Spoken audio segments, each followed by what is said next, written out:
que pasa es que los argentinos ya eligieron la moneda y es el dólar. Pero hay distintas aristas que no se están considerando y para mí que también son muy importantes. Hay una cuestión, por ejemplo, de índole estrictamente moral. Por ejemplo, para mí robar está mal. Ahora, yo entiendo que para los políticos ladrones de siempre, o sea, chicken o pasta, ¿sí? Digo, para ellos, claro, robar no les parece mal. A mí, por ejemplo, robar me parece que está mal. Y si yo pongo una fotocopiadora y empiezo a imprimir billetes y le empiezo a cambiar las cosas por las que tienen ustedes, nadie me los va a aceptar, porque es un robo, es una estafa. Y si para concretar esa operación yo saco una 9 milímetros y se la pongo en la cabeza, eso es un robo, quieran o no es un robo. Y eso se llama curso forzoso. Por lo tanto, hay una discusión moral que ninguno quiere dar. Porque están todos muy contentos robándole a todos ustedes. Ahora sí, Javier Milei, listo, preparado. Bienvenido. Gracias, José. Por favor. Por ahí, por favor. Gracias. Bueno, también usted es un local acá en IAEF con distintos sombreros, ¿no? ¿Cuántas veces ha venido? Bueno, he dado vueltas bastante, así es que, pero sí, estoy orgulloso de ser alguien que viene del sector privado y que es la única alternativa real de cambio, porque vos no podés esperar resultados distintos haciendo lo mismo, y mucho menos con gente que no solo viene haciendo lo mismo hace 40 años, 100 años, y mucho menos si sus ingresos y su vida depende de seguir haciendo esta porquería que si no cambiamos en 50 años vamos a ser la villa miseria más grande del mundo. Javier, ¿qué es lo que más te cuesta de este traje político / presidenciable que te has puesto? Digo, estás transcurriendo una campaña electoral. ¿Qué es lo que más te cuesta? Mira, ya llega un momento que la piel se te vuelve de acero directamente. Yo recuerdo algunas frases muy salientes. Una, cuando yo decidí meterme, me metí con la fuerza que estaba liderando José Luis Espert, digo, que hoy está dentro de Juntos por el Cambio.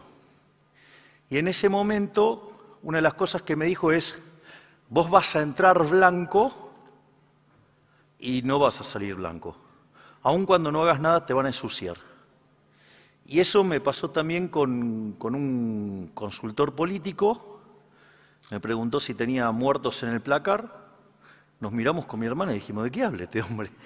Me dije, no, nosotros no tenemos nada de eso. Entonces me dijo, no me importa, te voy a revisar igual. Y entonces estuvo durante 2 meses. Entonces me dice, te revisamos hasta el ADN, estás limpio. Le dije, qué bueno eso, no, eso es una pésima noticia. ¿Cómo es una pésima noticia? Claro, porque si vos tenés algún muerto en el placar, se fijan cómo hacen para sacarlo. Eligen el momento, con quién lo hacen. En tu caso es complicado porque te lo van a inventar. Y bueno, o sea, tengo que estar padeciendo un montón de cosas. Pero bueno, afortunadamente, digo, la verdad siempre gana, más tarde o más temprano. Y cada vez las operaciones se desarman más rápido. Pero esa es una parte muy, muy complicada porque se la pasan ensuciando, como ellos no pueden crecer por mérito propio, ensucian al resto. Javier, hoy hablábamos hace un ratito cuando te esperábamos del tema de los ministeriables de los distintos espacios políticos. Dicen que no se puede salir del cepo rápido, un día para el otro.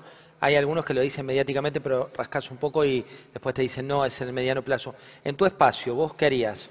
A ver, el problema del cepo tiene que ver, el problema más grande con el cepo tiene que ver con el tema de las LELIQs, o sea, es lo que yo denomino el problema de los stocks.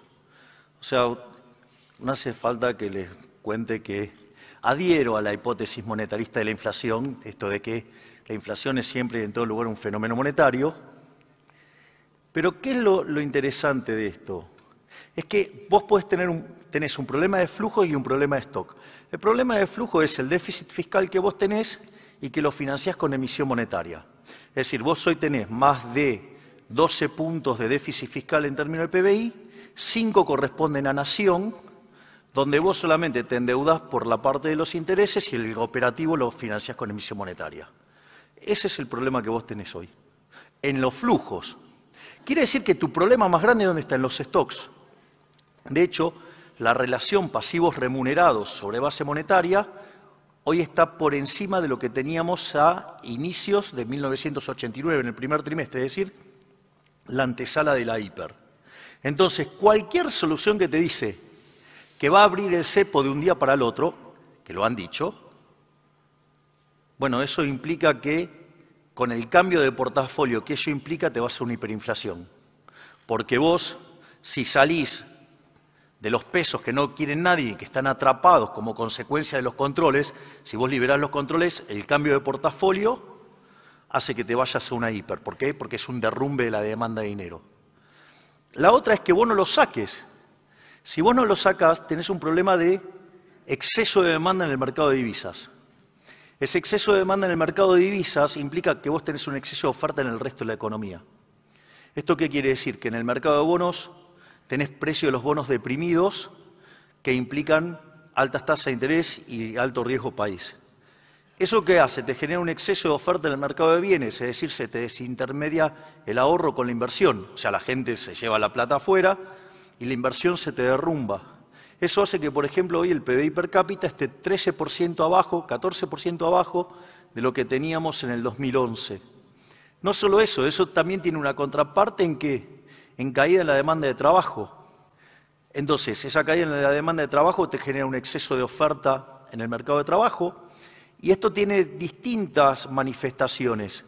¿Cómo haces para evitar entonces el exceso de oferta que se manifieste con desempleo, dada la cantidad de regulaciones que tenés en el mercado de trabajo? Y se manifiesta con ¿qué? Con mucha inflación, y si vos te fijas desde el último año de Macri a hoy, el salario real perdió casi un tercio. Es decir, eso es lo que mantiene artificialmente baja la tasa de desempleo, sumada a la cantidad de empleados públicos, sumados a monotributo social y un montón de enjuagues que se hacen. Y además tiene consecuencias no solo en eso, porque la productividad es baja, porque no estás acumulando capital, y como consecuencia de ello los salarios son bajos. Hoy el 30% de las personas que trabajan, o sea, con trabajo, son pobres. Eso, digo, no existió nunca en la historia argentina.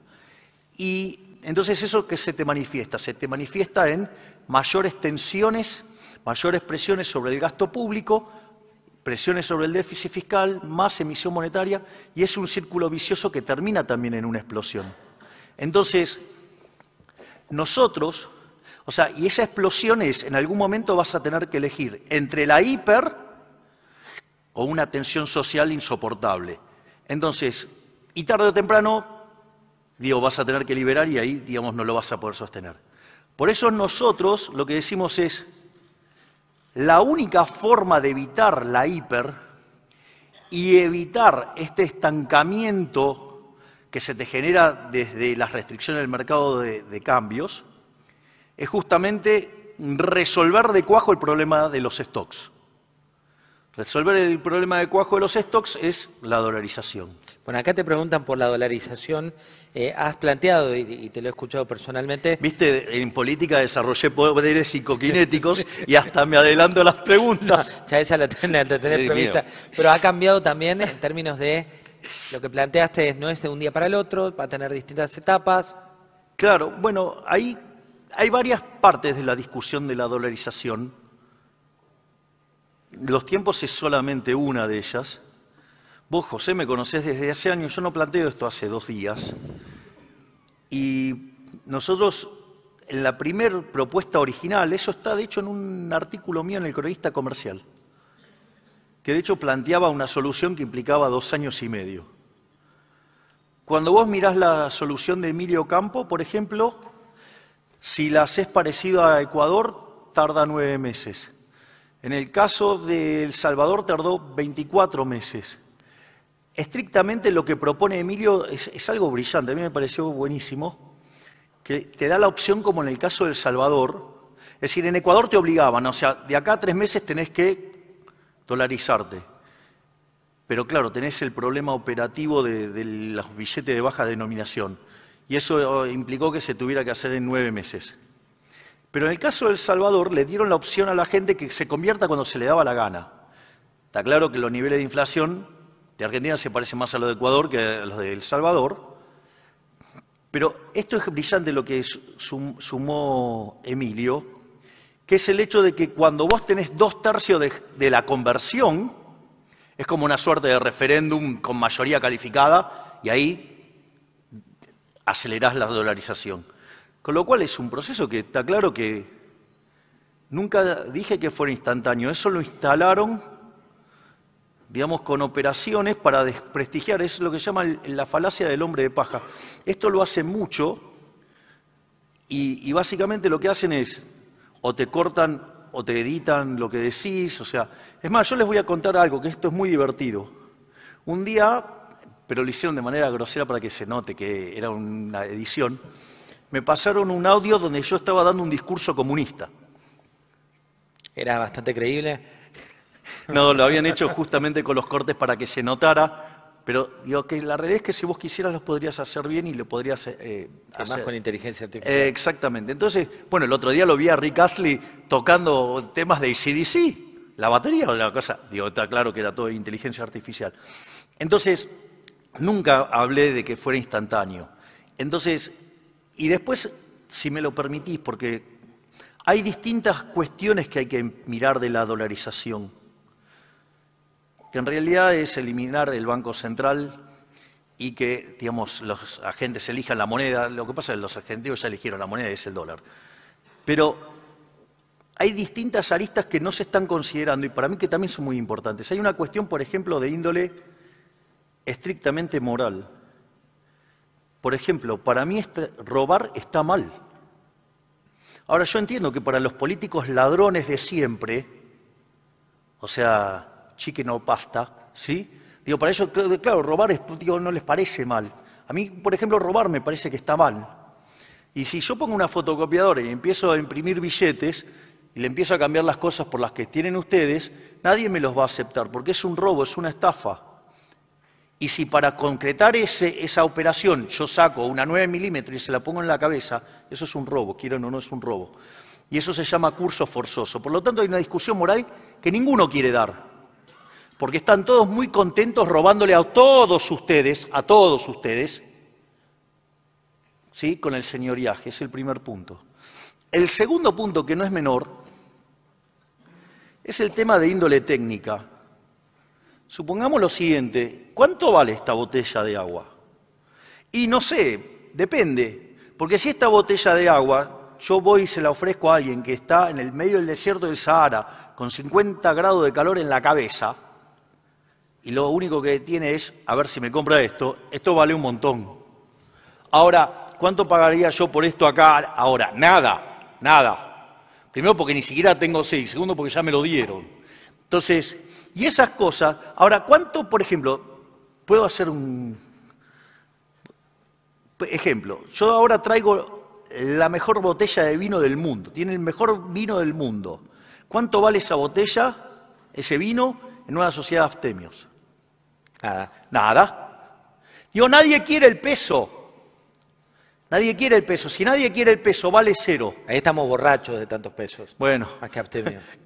Bueno, entonces, ¿cuánto vale? 0. Si vale 0, los saldos reales de equilibrio son 0. Si los saldos reales de equilibrio son 0, y yo tiro alguna cantidad de dinero, lo que implica es que implícitamente tengo una hiperinflación, porque la única forma que hago los saldos reales 0 es con los precios tendiendo a infinito.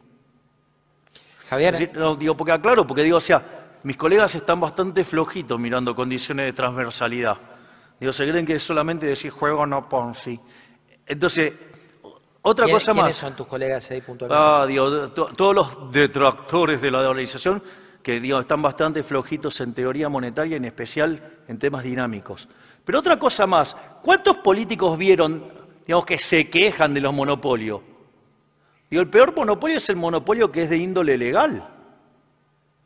¿No? Digo, ese es el malo, porque si yo tengo 10 empresas de celulares y aparece una que genera el mejor celular a un mejor precio, es un héroe, por más que mandó los otros 9 a la quiebra. O sea que el único monopolio malo es el que es legal, el que esté impuesto por la fuerza. ¿Y qué es el Banco Central? Un monopolio legal.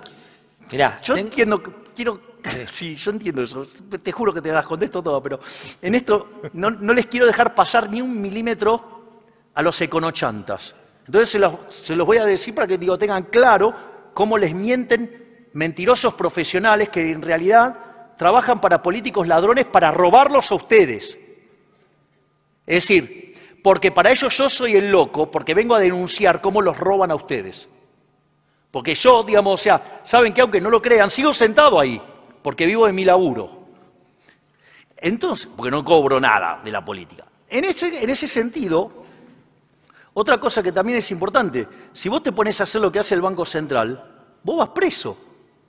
Ellos no. Después hay soluciones técnicas, está la de Emilio Campo y Nicolás Kachanowski, está la de Adrián Rabier, está la de Carlos Rodríguez, está la de Jorge Ávila y está la nuestra, o sea, hay la de Romano. O sea, ¿se puede hacer? Sí, se puede hacer. O sea, y entonces la pregunta es ¿por qué no se hace? ¿Saben por qué? Porque esos delincuentes que tenemos de políticos, ¿sí? En los últimos 3 años nos robaron 16 puntos del PBI con emisión monetaria. Si toman los últimos 20 años nos robaron 280.000 millones de dólares. ¿Se dan cuenta en dónde está el problema? Que les estamos sacando un juguete, le queremos sacar un juguete por el cual estos delincuentes les roban a los honestos. Muchachos, es clara la alternativa. No es posible una Argentina distinta con los mismos de siempre. ¿Ustedes quieren que les sigan robando los delincuentes esto? Ahí los tienen. Chicken o pasta. Yo les vengo y les propongo lomo. Están ustedes. Pollo, pasta, lomo. No, pollo, pasta, que es casta. ¿Sí? Casta versus casta o casta versus libertad.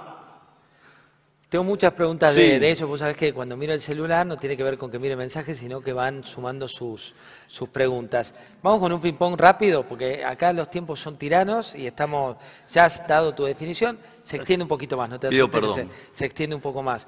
Arrancamos con definiciones. Ponele que se cumple tu sueño de tener la banda presidencial. Primera medida que tomarías al frente del Poder Ejecutivo. Primer punto. No es un sueño, digamos, como ese siniestro que desde los 5 años hace todo para hacer. A mí me trajo acá el orden espontáneo. Yo hace 2 años, vos me conocés, hace 3 años si me hubieras preguntado dónde estaba, yo no me veía en esta foto. Ahí vas al Poder Ejecutivo. O sea, pero no rehuyo, digamos, si no le escapo a la pregunta, con lo primero que nosotros arrancamos es con la reforma del Estado. Nosotros estamos proponiendo básicamente una drástica reducción del gasto público, una simplificación del sistema impositivo y reducción de impuestos, una fuerte agenda desregulatoria, eso es lo que tienen que ver en materia fiscal, en paralelo una reforma del sistema laboral, modernizando el sistema laboral, es una suerte del modelo de la UOCRA, pero con mayor profundidad financiera. Digo, todo lo que tienen en el sector del seguro saben que hay una torta de guita para ganar. Y, digamos, cuando vos sos competitivo fiscalmente y sos competitivo laboralmente, podés ir a una agenda de apertura unilateral. Y en paralelo, el primer día empezamos a trabajar también con el Congreso, ¿para qué? Para hacer la reforma monetaria. ¿Cuánto riesgo le ves a la gobernabilidad? Digo, por ejemplo, a los Moyano de este mundo, a los sindicatos más tradicionales. No, yo no le veo riesgo por ese lado. ¿Por dónde sí? Bueno, sí, hay grandes perdedores. Los grandes perdedores en esto son la izquierda, obviamente. Digo, los que no quieren un país mejor. Pero yo no veo que sea un problema el sindicalismo. El sindicalismo es un modelo que está agotado y ellos lo saben. Vos hoy tenés 6 millones de personas que está estancado desde el año 2011 la cantidad de empleo en el sector privado y tenés en el sector informal 8 millones. Es decir, el tamaño del informal supera. Entonces, un sindicalista sabe que su modelo de negocio está en jaque mate y vos le estás proponiendo una forma de modernizar el mercado laboral que pasa de 6 millones a 14 millones. ¿Y quién va ¿quién va a ayudar a que ese, digamos, nuevo mercado laboral se convierta en un negocio? Las empresas de seguro tienen para tomar 8 millones. O sea, es win-win y además eso lo que hace es limpiar la señal de precios en el mercado. Por lo tanto, eso va a generar que vos tengas un proceso de crecimiento que además va a ser intensivo en trabajo. Y ese crecimiento que es intensivo en trabajo y que vos vas a tener aumento de la productividad y vas a tener recuperación de salarios, recomposición del salario real medido en dólares, en esos términos, no solo que vas a bajar los pobres y los indigentes, sino que además, fíjate que estás afectando a todos los elementos claves de la relación, aportantes, pasivos, y eso te permite en una segunda generación de reformas reformar el sistema previsional. Hablando de realidades electorales, también veíamos hoy distintas perspectivas, ¿no? Y una de las cuestiones de fondo es, por ejemplo, la provincia de Buenos Aires, donde vos tenés que un 40,3% de la gente que vive depende de un plan social, tenés que Kicillof acaba de sumar cerca de 455.000 empleados públicos antes de terminar que sería su primer mandato, y aún con 6 de cada 10 chicos pobres aparece competitivo. ¿Por qué? Bueno, hay gente que quiere dejar de la esclavitud y hay gente que se quiere quedar. O sea, hay gente que no quiere tomar el riesgo de la libertad, que además es un falso riesgo. Eso por ejemplo, la izquierda lo maneja bien porque ellos te dan certezas. Entonces te dan certeza. No sé, un comportamiento de alguien de izquierda también sería decirte que te va a dar la matriz origen-destino para las exportaciones de acá a 6 años, ¿no? Es lo mismo. Es el mismo problema de fatal arrogancia y todo. Cosa que un liberal, digamos, le da cosita, digamos, porque, ¿cómo vas a saber que vas a exportar dentro de soja dentro de 2 años si no sabes cuánto va a ser la lluvia? Por ejemplo. Y quién la va a consumir, o sea, con lo cual imagínate producto por producto, país por país. O sea, es una fantochada, es una mentira.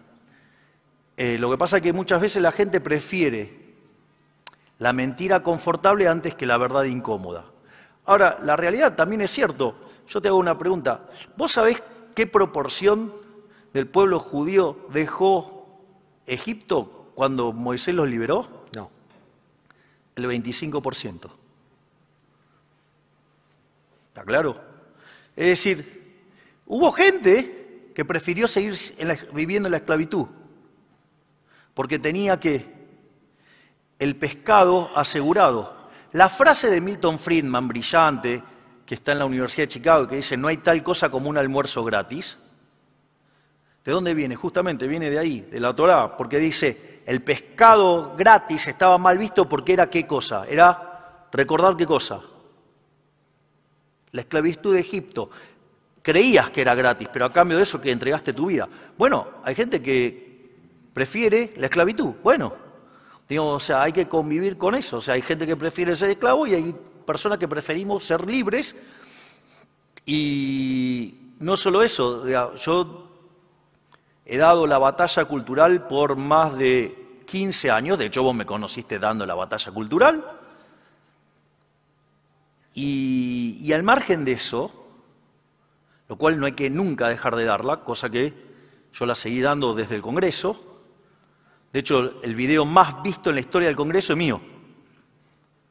O sea, y no solo eso, sino que además, una de las cosas que vos tenés que hacer es, con la batalla cultural, es despertar gente. O sea, vos les tenés que contar a la gente. Entonces, ¿cuál es el problema? El problema es que el discurso en Argentina, durante los últimos 100 años, es un discurso colectivista que, está muy internalizado en la gente. La gente a veces repite cosas que no tiene idea de lo que está repitiendo, que son aberrantes. Entonces, pero eso no importa. No sé, les hago un ejemplo, de típica frase socialista que queda muy bien, que es igualdad de oportunidades. Che, ¿sabés que a mí me gusta jugar al tenis? Y quiero jugar, no sé, contra Djokovic o contra Nadal. ¿Qué hago? ¿Qué van a hacer? ¿Le van a cortar una pierna a Rafa Nadal? ¿Así tenemos igualdad de oportunidades? ¿Le puedo mencionar de estas? cientos de miles de aberraciones que se repiten a diario. Pero si vos no se lo contás a la gente, no pasa nada. Y después hay otra cosa más que les voy a contar. Mire, juro que no es para hacer un paralelismo conmigo, por favor, no lo tomen literal. Digo, seguro que quizás hay algún periodista que lo va a tomar literal para ensuciar, digamos, porque ya me enteré que andaban dando vuelta unos ensuciadores seriales. Pero al margen de eso, sí, el que quebró una vez y lo salvó un empresario y ahora vive de la del gobierno de la ciudad. Digamos, pero él se cree que es muy serio. Estoy siguiendo el recorrido ahí, me perdí un poco, pero no importa, no tiene que ver con vos. Okay, bueno, o sea, menos mal. No tiene que ver con vos. No tiene que ver con vos. No, vos no te carmelías, dale. Entonces, al margen de eso, el tema es el siguiente. Sucede que, miren, Messi será gran jugador y todo, ¿sí? Y la hinchada argentina también es muy linda y todo. Pero la verdad es que, sí, es muy colorida la hinchada argentina, todo, pero luego ¿quién los hace? Messi. Entonces, digo, de la tribuna, ¿saben qué? Es de fácil. Esperá, vamos a la cancha. Estamos ahí fuera de tiempo, vamos a hacer 5 minutos más, pero necesito tweets. No, pero digo, era un poquito de datos de color para que se diviertan. Digo, para que vean lo perverso que es este negocio. Fondo Monetario Internacional. ¿Se va a acordar, no se va a acordar? ¿Qué opinás? Mirá, a ver, este gobierno, el problema es que no quiere hacer el ajuste fiscal. Y el Fondo Monetario tiene un problema de deudor significativo. En el caso con Argentina tiene el problema del deudor significativo. Entonces, ¿qué van a hacer? Y lo van a tratar de pasar para adelante para que sea lo menos traumático posible. Lo que sí les puedo decir es que el fondo con nosotros no va a tener problema. Porque para nosotros el ajuste del fondo nos parece light. Y les voy a decir algo, y además el ajuste se los voy a cargar a la política, no a ustedes, a la política. Esta vez pierden los chorros de la política. Por eso no, lo que propone mi ley es inviable. ¿Cómo no le va a parecer inviable, por ejemplo, y me trata, digamos, con algunos adjetivos que si yo los dijera me harían un escándalo? Cuando, por ejemplo, digo, ¿cómo le va a tratar de loco si tiene 40 familiares en el Estado? ¿Sí? Y qué interesante, porque frente a la operación nefasta que me hicieron con lo de Gnosis, que les avisa que les tengo en juicio y los tengo jaque mate, el propio Gerardo Morales levantó esa, se llama deep fake news, es peor que una fake news, porque es haber utilizado los recursos del Estado para meterse adentro de una empresa privada, para hacerle una operación a un particular, con la casualidad de que es candidato a presidente.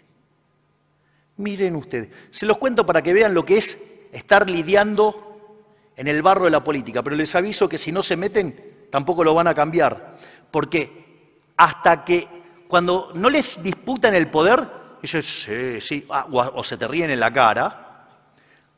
Ahora el tema es disputarle el poder. ¿Saben cuándo sufren estas basuras? Cuando van y le disputan el poder. Los van a ensuciar y todo, pero la alternativa que es la desidia, no cuenten conmigo, yo decidí dar la pelea. Chef, eso ya nos hubiera echado con ese tuit, no entraba, Javier, pero vamos a... No, tengo la versión extendida. La versión extendida. Devaluación, que es un tema que se está pidiendo, ¿hay que hacerla más allá de la dolarización posterior? Pero, a ver, no es que los precios suben, sino que lo que pierde valor es el peso se derrite como la barra de hielo en el desierto del Sahara. Frenar la emisión de manera... Sí, pero eso además tampoco te alcanza. No te alcanza primero porque la política monetaria tiene un rezago de 18 o 24 meses, con lo cual frenás la emisión hoy y no dejan de subir los precios. Primer punto. Segundo punto, vos tenés el problema de los flujos, pero también tenés... O sea, el que te dice que solamente va a tocar el resultado fiscal y que con eso te cortó la inflación también te mata, te miente, porque no tenés resuelto qué problema. El problema de los stocks, no es solamente el problema del flujo, es el problema del stock también. Y el problema del stock hoy encima es más grande que el problema del flujo. Con lo cual, si no arreglás el problema de las LELIQs, no tenés solución. Pregunta que habitualmente se hace por estos días. Uy, perdón, creí que lo había apagado. Suena, no pasa todo, pero ¿suena la alarma o qué es? No, es el teléfono. Está muy bien. Pregunta que se hace por estos días, Javier. te llevé a un escenario de triunfo, donde dije tu primera medida, te llevo a un escenario de derrota. ¿Cómo es el día después de Milei? Mirá, yo no creo que haya una derrota, porque si vos te fijás cómo ha cambiado el eje del debate en Argentina, es impensado. Que era un poco tu misión, la de instalar un debate. De hecho, vos fijate que el oficialismo tuvo que elegir su línea de menos izquierda. La pseudo oposición, el señor Focus Group repite ideas de la libertad, porque le dicen, después igual no las puede sostener más que 2 frases, pero, o sea, el colectivismo le aflora por todo lado, pero, digamos, el incauto se lo come.